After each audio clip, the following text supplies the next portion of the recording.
Hello dear learner, जय हिंद। सभी को स्वागत है आप सभी का पुनः न्यू वीडियो में, जो कि विजुअल इम्पेयरमेंट यानी कि दृष्टिबाधिता से रिलेटेड है, जो कि पार्ट सेकेंड है। इससे पहले पार्ट फर्स्ट का वीडियो बनाया जा चुका है, जिस वीडियो को आपने बहुत देखा है, बहुत ही प्यार दिया है।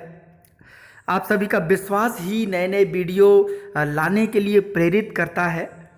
तो आप बने रहिए वीडियो के अंत तक। अगर पार्ट 1 आपने विजुअल इम्पेयरमेंट का नहीं देखा है तो आप उसे भी देखिए ताकि आपको जानकारी मिल सके। एंड अब हम देखते हैं पार्ट सेकेंड। बिना स्किप किए वीडियो को देखिए ताकि आपको पूरी जानकारी हासिल हो सके।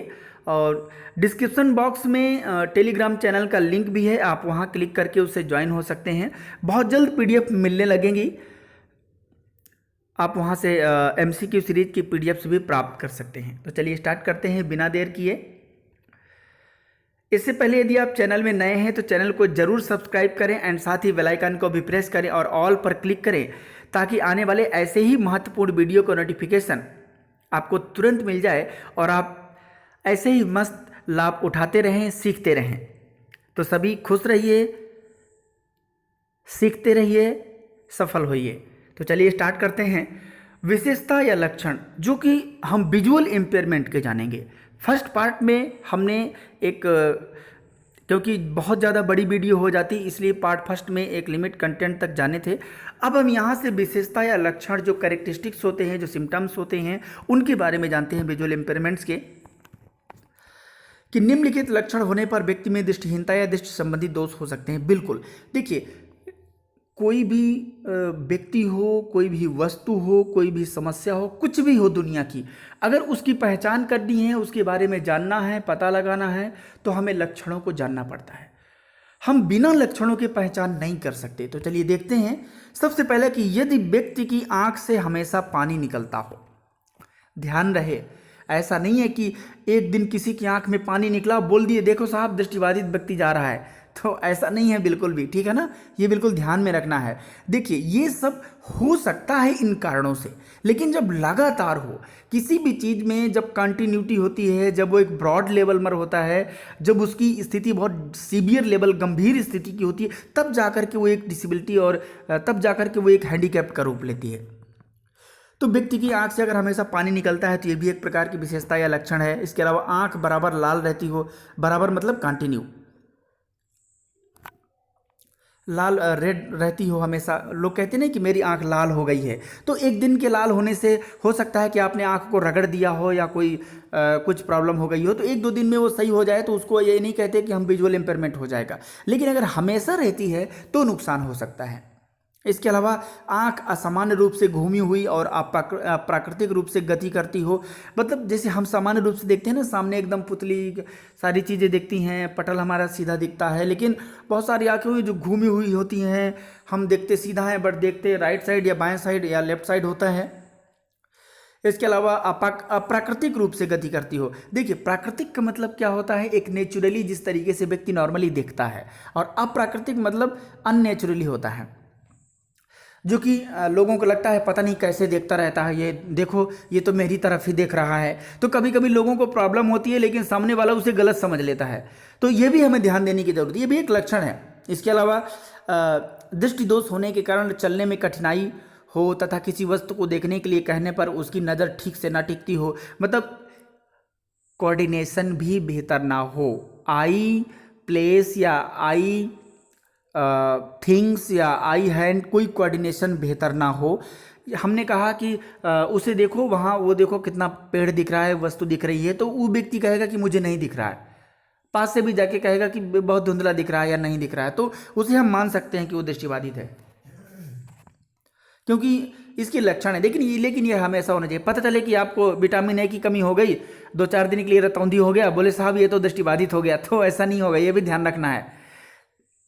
तो चलिए नेक्स्ट देखते हैं। नेक्स्ट है कि दृष्टिहीन बच्चे अपने को समझ नहीं पाते हैं कि वे वातावरण में कहाँ पर हैं। वे स्वतंत्रता पूर्वक वातावरण में सहायता के बिना घूम फिर नहीं सकते हैं। जैसे बहुत सारे बच्चे होते हैं हमारे आसपास होते हैं, लेकिन हम क्या करते हैं, हम उनसे खुद प्रेरित नहीं हो पाते हैं। हम स्पेशल एजुकेशन में रहते हुए भी किसी की मदद नहीं कर पाते हैं।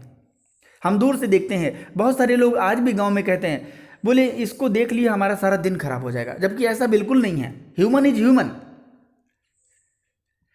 इंडिविजुअल डिफरेंसेस होती हैं जिसकी वजह से उसे अलग थोड़ी किया जा सकता है। तो ऐसे लक्षण हो सकते हैं, हमें उसको समझाने की ज़रूरत है, हमें उसके प्रति अवेयरनेस की ज़रूरत है, ताकि हम उसके नेचुरल वे में उसे समझा पाएँ, बता पाएँ, ताकि उसे कोई दिक्कत ना हो, और कोशिश करें कि उसकी मदद कर सके वातावरण में। लेकिन ये लक्षण होते हैं, देखने को मिलते हैं।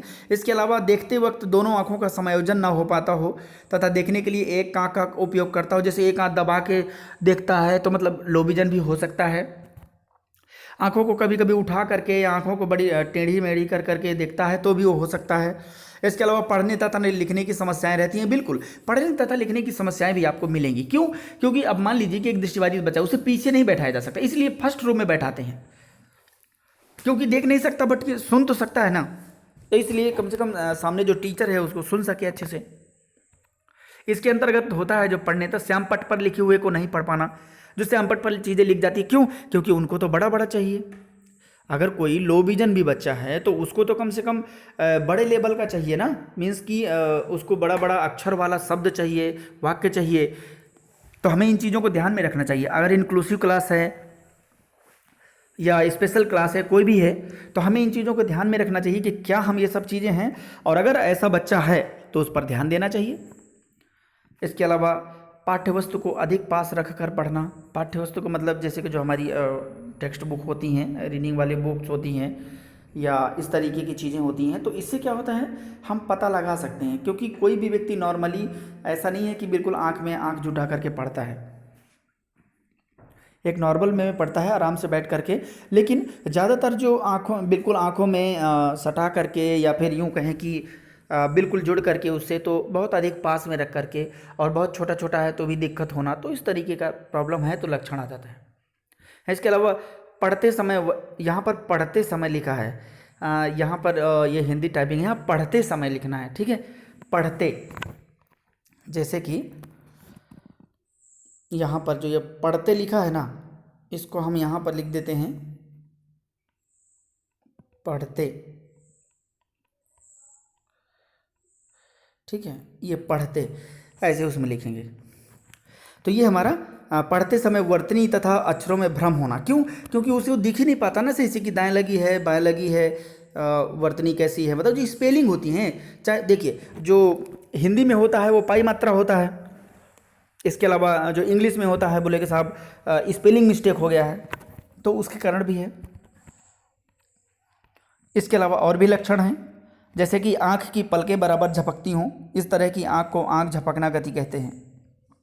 मतलब कंटिन्यू थोड़ी देर भी ना किसी चीज़ को देख पाए, हमेशा लप लप लप लप लप करते रहते हों। इसके अलावा हमेशा सिर दर्द की शिकायत करते हों, बोले हमेशा सर दर्द कर रहा हो, तो क्योंकि इससे भी होता है। आप देखते हैं कि अगर एक रात दो रात लगातार जाग लेते हैं तो आपका सिर दर्द करने लगता है, आंखें दर्द करने लगती हैं। तो ऐसा नहीं है कि किसी की पता चले कि घर में कोई प्रोग्राम है और 2 दिन सोया नहीं, दर्द करने लगा, बोले साहब मैं तो दृष्टिबाधित होने वाला हूँ, तो ऐसा नहीं कह सकते हैं। ये भी ध्यान में रखना है। क्यों? क्योंकि वो तो आपका एक ऐसा थोड़ी कि नेचुरल है, वो तो एक प्रकार का इस तरीके से है जो कि आपने सोया नहीं, आपने अधिक समय लिया, आपने मतलब समायोजन नहीं किया अपने शरीर के लिए, इसके लिए ऐसा हुआ। इसके अलावा दृष्टि दोष होने के कारण बच्चे प्रकाश की गति प्रकाश के प्रति अपनी अनुक्रिया नहीं कर पाते। मतलब पता चले सुबह हो गई, वो बोले कि चलो बेटा जग जाओ, सुबह हो गई। नहीं, अगर दृष्टिबाधित है, हमेशा उसको नहीं दिखता तो बोल देगा कि अभी कहाँ सुबह हुई हो, तो उसके प्रकाश का बोध ही नहीं हो रहा।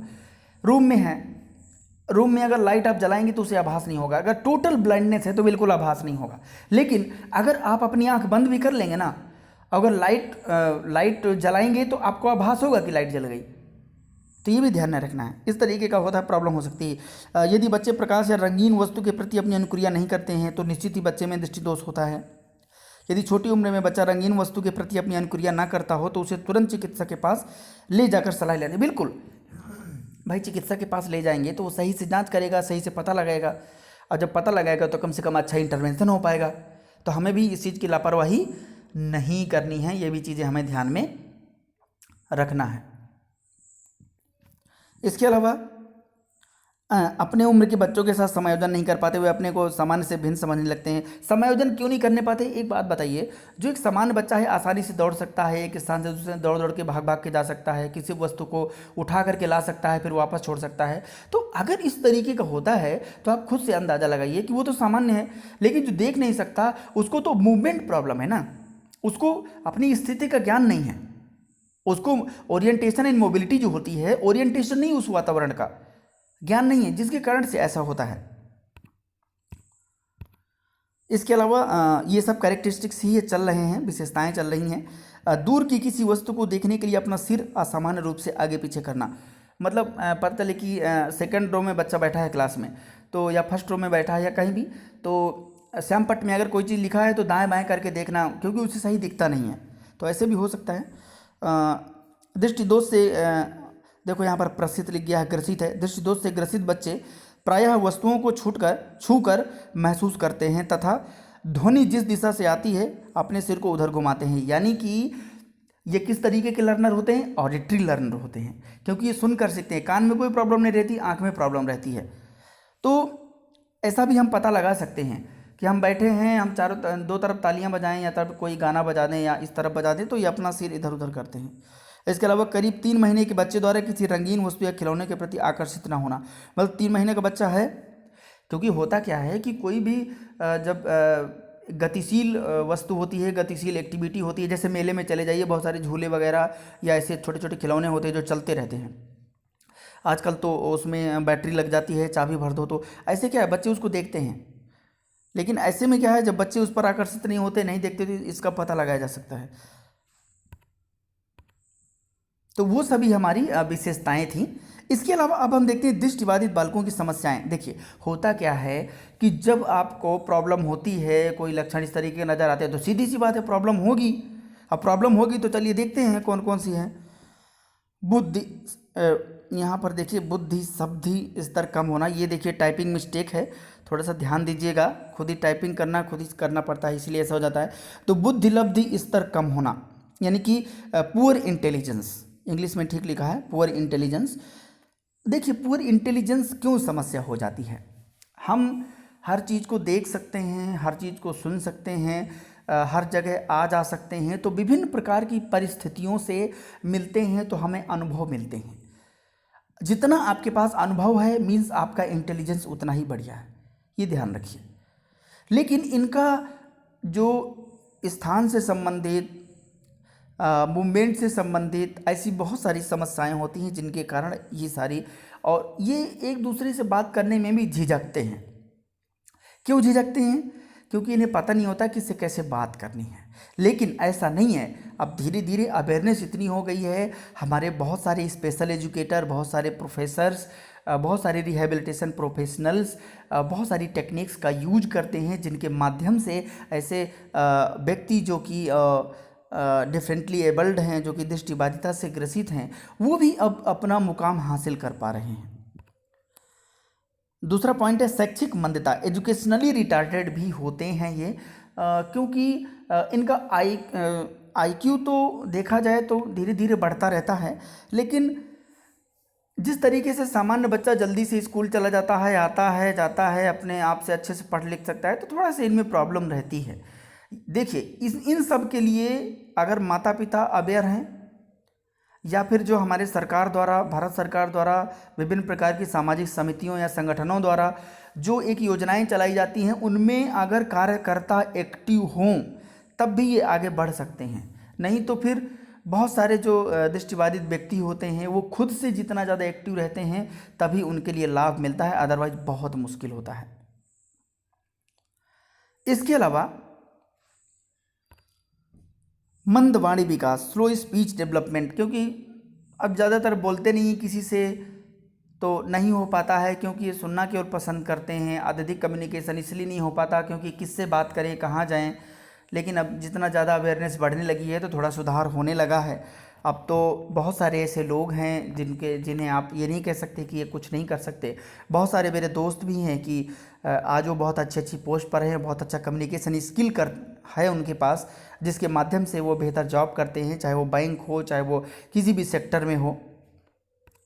इसके अलावा व्यक्ति विक्षिप्त होना, जो पर्सनालिटी डिसऑर्डर होता है, व्यक्तित्व विक्षिप्त होना, जो पर्सनालिटी डिसऑर्डर में भी समस्याएं आती हैं, जो कि ड्रेसिंग सेंस होता है, जैसे कि कलर का पता नहीं होता तो किसी से पूछना, मान लीजिए कोई नहीं है तो कोई भी कपड़े पहन लेना, या फिर किस तरीके से दाढ़ी बाल, ये जो मतलब एक प्रकार से एक्सटर्नल पर्सनालिटी की बात करते हैं, लेकिन आइडियाज़ होते हैं, भाषा होती है, सारी चीज़ व्यक्त कर पाते हैं। नेक्स्ट है सामाजिक समायोजन की समस्याएं। होता है क्योंकि हमारा समाज भले ही कितना डेवलप हो जाए, भले ही कितना पैसों से धनवान हो जाए, लेकिन आज भी हमारे समाज में अजागरूकता है, जातिवादिता में तो भरा पड़ा है। लेकिन अगर किसी दिव्यांग बच्चे को देख लेते हैं तो ऐसा लगता है कि उनका सारा दिन खराब हो जाएगा या पुराने जन्मों का पाप है। तो मिसकंसेप्शंस अबाउट डिसेबिलिटी या डिसेबल पर्सन या डिसेबल जो व्यक्ति हैं, उनके लिए मैंने वीडियो भी एक बनाया हुआ है कि आखिर कौन कौन से होते हैं और कैसे उन्हें सुधारा जा सकता है। फेस वीडियो है, अगर आप सर्च करेंगे मिसकंसेप्शंस अबाउट डिसेबिलिटी बाई सुल्तान तो आपको यूट्यूब में मिल जाएगा, या कंसेप्चुअल वीडियो में चले जाएंगे प्लेलिस्ट में। तो सामाजिक समायोजन की समस्याएं इनको इसलिए होती हैं। देखिए, सामाजिक समायोजन मतलब अगर वो चाहता है कि मैं समायोजन हो जाऊं, लेकिन समाज के जो व्यक्ति हैं वो भी तो चाहना चाहिए ना। जैसे सामाजिक समायोजन होता है हमारे समाज में जो हमारी नीतियाँ बनती हैं, जो हमारे संगठन बनते हैं, जो हमारी योजनाएं बनती हैं, जो हमारे व्यक्ति होते हैं, जो प्रोफेशनल्स होते हैं, माता पिता होते हैं, जो संबंधी होते हैं, ये सबको एक्सेप्ट करना चाहिए। विदाउट एक्सेप्टेंस समायोजन नहीं हो सकता है। इसलिए हमें आजकल इंक्लूसिव एजुकेशन चलाना पड़ रहा है। तो ये सारी समस्याएं हैं। इसके अलावा आवागमन में भी समस्या होती है। क्यों? क्योंकि आवागमन में समस्या का मेन जो रीज़न है कि अत्यधिक जो वॉकिंग है ये नहीं कर पाते। लेकिन आजकल आप देखिए काफ़ी विस्तार हुआ है, जो कि जो छड़ी हैं वाइब्रेट करती है। अगर आगे कोई प्रॉब्लम है, कोई गड्ढा है या कोई दीवार है तो वो वाइब्रेट कर देती है। तो ये थोड़ा सा बहुत सहूलियत हो गई है, जिसकी वजह से आज कम परेशानी होती है, लेकिन फिर भी समस्याएं तो होती हैं। तो वो सभी हमारे समस्याएं थी। अब देखते हैं शैक्षिक माध्यम तथा संसाधन व्यवस्था। जो हमारे एजुकेशनल मीडियम एंड जो रिसोर्स सिस्टम होते हैं वो देखते हैं हम।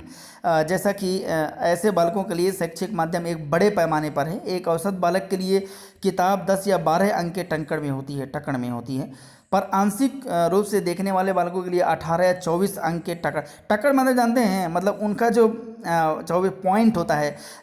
जैसे कि आप ऐसा कह सकते हैं कि जैसे फॉन्ट होता है ना, तो क्योंकि जो एक सामान्य बालक के लिए होता है तो वो आसानी से 10, जैसे कि होते हैं ना कि फॉन्ट, जैसे बोलते हैं कि सर इंग्लिश टाइपिंग कर लें, टाइम्स न्यू रोमन 12 कर दीजिए मैं पढ़ लूँगा, लेकिन इनके लिए सब 18 या 24 जरूरी होता है आंशिक रूप से देखने के लिए, क्योंकि उनको बड़ा चाहिए ना। लेकिन पूरी तरीके से जो दृष्टिबाधित बच्चा होता है उसको कुछ भी नहीं चाहिए देखने के लिए, उसको ब्रेल चाहिए जो कि टच करके पढ़ सके, या फिर उसके लिए ऑडियो मटेरियल चाहिए जो कि वो सुन सके।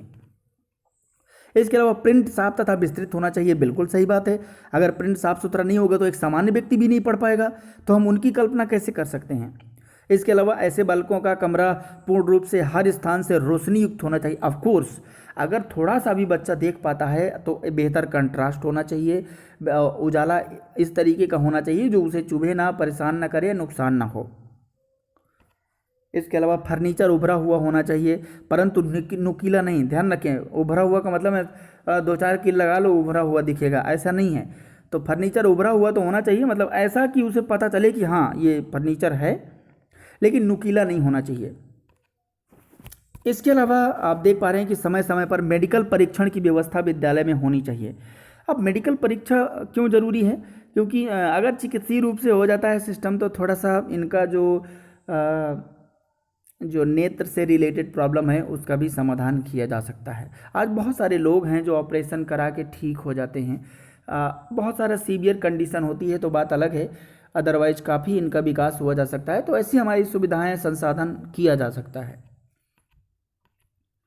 अब देखिए अध्यापक की भूमिका क्या होती है। देखिए हर चीज़ में रोल ऑफ टीचर होता है, स्किप मत करिए, स्किप करेंगे तो बिल्कुल भी सीख नहीं पाएंगे। ध्यान रखिए, एक्सप्लेनेशन बहुत ज़रूरी है। तो अध्यापक की भूमिका पहला है कि शिक्षक को यह ज्ञान तथा कौशल होना चाहिए कि दृष्टिबाधित बालकों को किस प्रकार पढ़ाया जाए। बिल्कुल सही बात है, उसको कंटेंट कैसे देना है, उसको कंटेंट देना है तो किस तरीके का देना है, क्योंकि अगर उनको पढ़ा रहे हैं, मान लीजिए इंक्लूसिव क्लास है, तो उनको पहली पंक्ति में बैठाइए। पता चले कि हम सामान्य बच्चों को पढ़ा रहे हैं, बोल देंगे इनको बाद में पढ़ाएंगे, तो गलत है ना। तो अध्यापक की भूमिका अच्छी नहीं होगी फिर। दूसरा है, दृष्टिबाधित बालकों के अध्यापकों को आंख की बनावट, सफाई, आंख को सामान्य बीमारियों तथा कठिनाइयों से परिचित होना। ऑफकोर्स अगर जो कि स्पेशल एजुकेटर होते हैं, आजकल तो डिग्री जो डिप्लोमा सर्टिफिकेट है वो सब खरीद रहे हैं, जो आरसीआई द्वारा प्रदान किया जाता है कोर्स को मान्यता। और विभिन्न प्रकार के ट्रेनिंग इंस्टीट्यूट हैं जो कि केवल बांट रहे हैं। वहाँ पर बहुत सारे इंस्टीट्यूट में जहाँ टीचर नहीं होते, स्पेशल एजुकेटर नहीं होते, लेक्चरर नहीं होते, जिनकी वजह से जो प्री सर्विस टीचर एजुकेटर्स हैं, जो कि वो पढ़ते हैं, ट्रेनिंग लेते हैं, वो ट्रेन नहीं हो पाते हैं, और हमारे ही आपके बच्चों को जब जा करके पढ़ाते हैं तो उनका सत्यानाश कर देते हैं।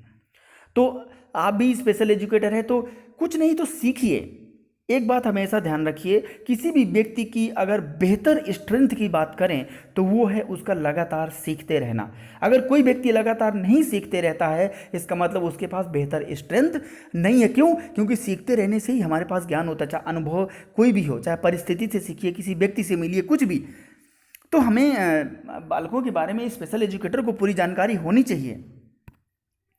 इसके अलावा उसे मनोवैज्ञानिक तथा शैक्षिक कठिनाइयों के साथ साथ संवेगात्मक कठिनाइयों को पहचानना चाहिए कि किस तरीके की आते हैं।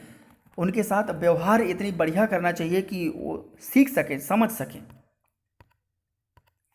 इसके अलावा शिक्षक को दृष्टिबाधित बालकों हैं तो शिक्षण सहायक सामग्री की व्यवस्था करनी चाहिए। आप जानते हैं कि ज़्यादातर जो टेक्टाइल बेस्ड जो इनके लिए सामग्रियां होती हैं, यूज की जाती हैं, तो शिक्षक को ये सारी चीज़ें पता होना चाहिए। लेकिन ये कब पता होगी? जब वो बेहतर ट्रेनिंग लिया हुआ होगा। इसलिए एक बेहतर ट्रेनिंग की ज़रूरत होती है। इसके अलावा शिक्षक को सामान्य बालकों से कहना चाहिए कि दृष्टिबाधित बालकों को प्रत्येक प्रकार की सहायता करें, जैसे पढ़ने लिखने व चलने फिरने। बिल्कुल, इससे क्या होगा? एक भाईचारे का नाता उत्पन्न होगा। जो हमारे अंदर द्वेष भाव भरा पड़ा है, तो मदद करके जो खुशी मिलती है वो कितना अच्छा होगा। और दूसरी बात, हमारे अंदर जो एक हेल्पिंग स्किल है वो डेवलप हो जाएगी। आज तक जो हम सोचते थे कि किसी विकलांग के साथ रहने से हम भी विकलांग हो जाएंगे, वो थिंकिंग दूर हो जाएगी, पॉजिटिविटी डेवलपमेंट हो जाएगी। इसलिए बहुत ज़रूरी है। इसके अलावा दृष्टिबाधित बालकों को सामान्य बालकों की तरह अधिगम अनुभव प्रदान किए जाएं। क्यों नहीं, बिल्कुल। जैसे सामान्य बच्चों को हम लेक्चर दे के पढ़ाते हैं तो उनको भी पढ़ाएं। हमारी जिम्मेदारी है कि अगर हम उन्हें प्रोवाइड नहीं कर पाते तो हम रिकॉर्डेड अपना लेक्चर रिकॉर्ड करें, लेक्चर रिकॉर्ड करके उन्हें प्रोवाइड करें। ये टीचर की रिस्पॉन्सिबिलिटी है, क्योंकि उनके वो स्टूडेंट हैं, उनका जिम्मेदारी है कि उनको अच्छे से डेवलप करें। इसके अलावा दृष्टिबाधिता को सामान्य बालकों जैसे गृह कार्य भी दिए जाए। बिल्कुल, जैसे कि गृह कार्य मान लीजिए दे दीजिए। अब बोले उनको लिख दिए, उनको लिखने के लिए दे दिए कि शिक्षा के बारे में लिखिए, या शिक्षा क्या है, या संस्कृति के बारे में लिखिए, या यूँ कहें कि समाज किसी व्यक्ति के लिए किस तरीके से सहयोग कर सकता है, या मानव किस तरीके से एक संसाधन के रूप में दूसरे व्यक्ति की मदद कर सकता है। मान लीजिए इसके बारे में लिखना है तो वो भी लिख सकते हैं। देखिए, कार्य एक जैसा दीजिए, लेकिन अगर वो दृष्टिबाधित बच्चा चाहता है कि वो रिकॉर्डेड फॉर्म में रिकॉर्ड करके दे दे तो आप उसमें भी लीजिए, ब्रेल लिपि में दीजिए तो ब्रेल में लीजिए। अब वो नहीं लिख सकता देख करके हर एक लाइन में कोऑर्डिनेशन करके, तो कोई फोर्स थोड़ी है। तो ये सारी चीज़ें हमें समझना चाहिए, लापरवाही बिल्कुल नहीं। इसके अलावा जहाँ तक संभव हो विद्यालय की सभी क्रियाओं में भाग लेने के लिए प्रोत्साहित किया जाए और अवसर, देखिए अवसर दिए जाएं, ये जैसा शब्द है ना, अवसर प्रतिभा को निखारने का आधार है। ये स्टेटमेंट हमेशा ध्यान रखिए। आप लोग भी सोचिए, आपके माता पिता अगर अवसर नहीं दिए होते, आपको अवसर नहीं मिला होता, तो आप आज इस स्थिति में नहीं होते। तो हर व्यक्ति को अवसर मिलता है तभी आपका किसी क्षेत्र में विकास होता है, अन्यथा बिल्कुल संभव नहीं है। ये आप हमेशा ध्यान रखिए। इसके अलावा इन बालकों हैं तो कक्षा में समुचित वातावरण और बैठने की सुविधा का ध्यान शिक्षक द्वारा रखा जाना चाहिए। समुचित वातावरण बैठने का क्या होता है? मतलब जो जैसे कि बैठने की व्यवस्था में नुकीला ना हो, प्रॉब्लमेटिक ना हो, कोई प्रॉब्लम ना करे। ऐसा नहीं कि बैठ जाए, पता चले कि चोटिल हो जाए, फिर उसको, तो जो क्लासरूम मैनेजमेंट होता है ना, वो बहुत वेरी करता है। तो ये सारी चीज़ें हमें ध्यान में रखने की ज़रूरत है। लापरवाही बिल्कुल भी नहीं करना है, नहीं तो प्रॉब्लम्स ही प्रॉब्लम्स हो जाएंगे।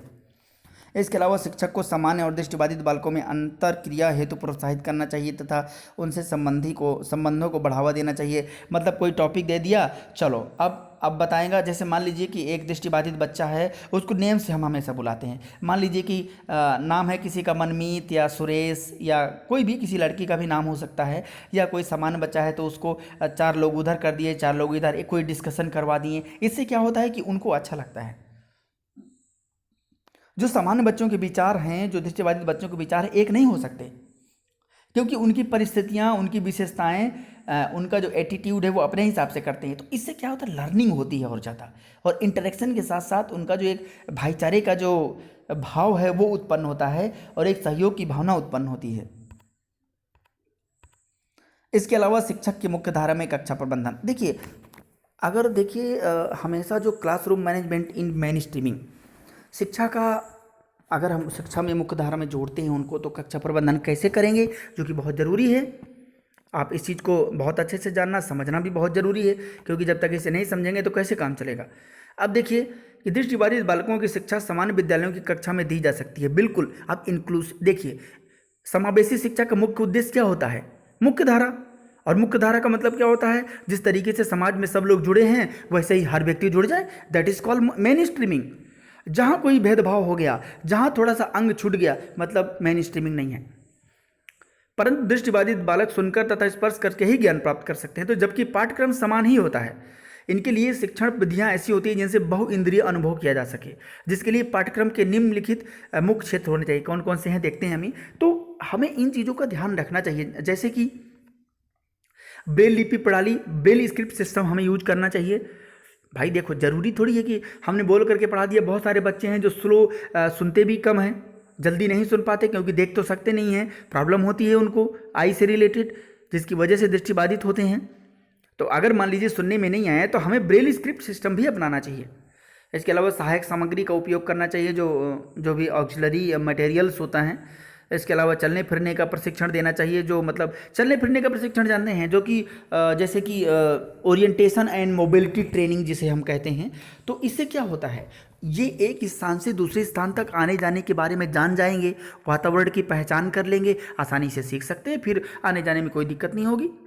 इसके अलावा सामाजिक कौशलों का विकास करना चाहिए, लोगों से कैसे बात करना है, किस तरीके से व्यवहार करना है, ये आप इससे इस तरीके से बात कर सकते हैं, तो उससे क्या होगा। और देखिए, ये सब कब सामाजिक कौशल कब डेवलप होता है, मान लीजिए आप स्कूल में भी करवा सकते हैं। विभिन्न प्रकार के बच्चों से बातचीत करने का मौका दीजिए, विभिन्न प्रकार के खेलों का आयोजन करते हुए उन्हें भी शामिल करिए। आसपास पड़ोस में अगर माता पिता के अन्य लोग रहते हैं तो उनसे बातचीत करने का मौका दीजिए, कोई बुराई थोड़ी है।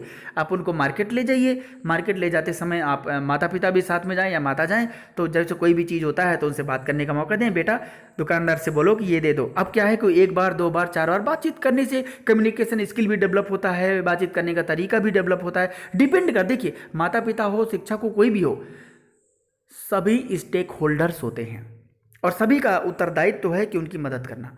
इसके अलावा कौशल का विकास, अब देखिए कौशल में सब कुछ आ जाता है, चाहे भाषाई कौशल हो, चाहे कम्युनिकेशन स्किल हो, चाहे सोशल स्किल हो, चाहे वो हेल्पिंग स्किल हो, चाहे वो एडजस्टमेंट स्किल हो, कुछ भी हो, सब चीज़ें सिखाना चाहिए। इंद्रियों का प्रशिक्षण देना चाहिए, बिल्कुल। अब मान लीजिए वो देख नहीं सकता, तो हम क्या चिल्लाते रहते, अरे यार वो देख नहीं सकता, हम पढ़ा नहीं सकते। क्यों नहीं पढ़ा सकते, अरे आपकी जिम्मेदारी है भैया, वो सुन तो सकते हैं ना, दूसरे माध्यम से पढ़ाइए। लेकिन जब टीचर ही ट्रेंड नहीं है, टीचर ही अवेयर नहीं है, तब तो उनका सत्यानाश हो जाएगा। तो इसलिए हमें ये भी चीज़ें ध्यान में रखना है। इसके अलावा दृष्टिबाधित छात्रों के लिए सहायक उपकरण है, ऑफकोर्स असिस्टिव टूल्स होते हैं, असिस्टिव डिवाइसेस भी कह सकते हैं आप, assistive tools end devices for visually impairment student. देखिए, ब्रेल बहुत ही सहायक उपकरण है। देखिए, उनके लेखन में काम आता है, उससे वो पढ़ते भी हैं लिखी हुई ब्रेल स्क्रिप्ट को, तो जानकारी शिक्षा प्राप्त करते हैं, हासिल करते हैं। इसके अलावा जो आवर्धक चश्मा, जो मैग्नीफाइंग ग्लासेस होता है, जिससे बड़ा बड़ा चीज़ें दिखता है, उससे लो विजन बच्चा है तो वो बड़ा बड़ा दिखता है, इससे आसान होता है। इसके बाद बड़े प्रिंट टेक्स्ट वाली किताबें होती हैं, जो जैसे कि होता नहीं, अभी मैं जब पीछे बता रहा था कि कितना फॉन्ट, और जितना ज़्यादा अधिक फॉन्ट होगा तो बड़ा बड़ा उनको दिखेगा। अभी आप देखते हैं कोई कम्पिटेटिव एग्जाम होता है तो लो विजन बच्चों के लिए जब फॉर्म भरते हैं वो, तो उनके लिए जो क्वेश्चन पेपर बनता है वो अधिक पेजों का होता है। क्यों? क्योंकि उसमें बड़े बड़े अक्षर होते हैं, इसलिए वो पेजों की संख्या बढ़ जाती है। तो ये बड़े प्रिंट वाली किताबें होती हैं। इसके अलावा पढ़ने या लिखने के लिए स्टैंड भी होता है। इसके अलावा ऑडियो पुस्तकें या सब ऑडियो पुस्तकें कैसी होती, बोली साहब बोलती हूँ किताब, बिल्कुल आप उनको रिकॉर्ड कर दीजिए किताबों को, वो बिल्कुल ऑडियो फॉर्म में हो जाएंगी, आप उन्हें सुन सकते हैं। जो कि NIEPVD national institute for the empowerment of persons with visual disabilities Dehradun, वहाँ पर ये सब होता है, रिकॉर्डेड होता है। बहुत सारे अन्य इंस्टीट्यूट में भी आजकल ये सब होने लगा है, लोग अवेयर हो गए हैं, रिहेबिलिटेशन का काम बहुत कर रहे हैं। इसके अलावा दैनिक जीवन कौशल के अनुकूली वातावरण, जैसे बर्तन, लिखने पढ़ने की वस्तुएं आदि। तो बर्तन मतलब इतने नुकीले ना हो भैया, किसी को पता चले ग्लास पकड़े हो, गिर गया, फिसल गया, या उसका नुकीला लग गया, तो ये भी दिक्कत है। थोड़ा सा इन सब चीज़ों में अडॉप्टेशन होना चाहिए। आप देख सकते हैं कोई भी चीज़ जब टीचर सिखा रहा है तो टच करके उनको बता करके क्या है कैसे है, आप देख सकते हैं कि किस तरीके से ब्रेल के माध्यम से वो सीख सकता है। देखिए किस तरीके से किस किस आकार का, लंबाई हो, चौड़ाई हो, क्या है, कर्व है, कोन है, स्फेयर है, पिरामिड है। तो कैसे जब उसको टच करेगा तो उसे पता चलेगा पिरामिड कैसा होता है, शंकु आकार का कैसा होता है, सर्किल कैसा होता है, सारी चीज़ें वो सीख जाएगा। देखिए किस तरीके से लो विजन है, तो देखिए कितने बड़े बड़े अक्षर हैं, है कि नहीं। दो शब्द ही ठीक है, बहुत बढ़िया। हम क्या है, जैसे पीपीटी पढ़ाते हैं, लो विजन के लिए हम पीपीटी बना रहे हैं, तो आप 10 पीपीटी बनाते हैं नॉर्मल के लिए, आप 200 स्लाइड बना लीजिए, उसमें क्या है, कोई बुराई थोड़ी है। 200 बोले साहब हमारे पास 200 स्लाइड क्यों हो जाएंगी, अरे हो जाने दो ना, हम क्या है एक्सेसिबल बना रहे हैं ना, एक्सेसिबल बनाने के लिए हम उनके अकॉर्डिंग करना पड़ता है। देखिए टच करने बच्चा अबेकस का यूज कर रहे हैं, उधर वो ब्रेल से पढ़ भी रहे हैं। देखिए कीबोर्ड कैसा होता है, उभरा हुआ 1 2 कैसा बना हुआ है, आप इसमें टच करेंगे तो आपको दिखेगा। देखिए जो मतलब कि जो कीबोर्ड है, देख सकते हैं आप, कीबोर्ड भी आपको ब्रेल में मिल जाता है। इसके अलावा आसानी से आप हेडफोन लगा करके सुन भी सकते हैं। तो दैट इज़ सारे असिस्टिव डिवाइसेस हैं पढ़ने सीखने जानने के लिए। इसके अलावा नेत्र परीक्षण, आई टेस्ट बहुत ज़रूरी होता है कि नेत्र समस्या के कुछ लक्षण तो दिखाई देते हैं, परंतु लक्षणों का पता परीक्षण के द्वारा लगाया जा सकता है। अतः नेत्र परीक्षण के लिए निम्नलिखित जांचों का प्रयोग किया जा सकता है। विभिन्न प्रकार की जांचें होती हैं। देखिए स्किप मत करिए, लाइक जरूर किया करिए, उससे क्या मोटिवेशन मिलता है। लेकिन हाँ, अगर अच्छा नहीं लगता तो आप डिसलाइक कर सकते हैं। वोट देने से अच्छा लगता है, मोटिवेशन मिलता है।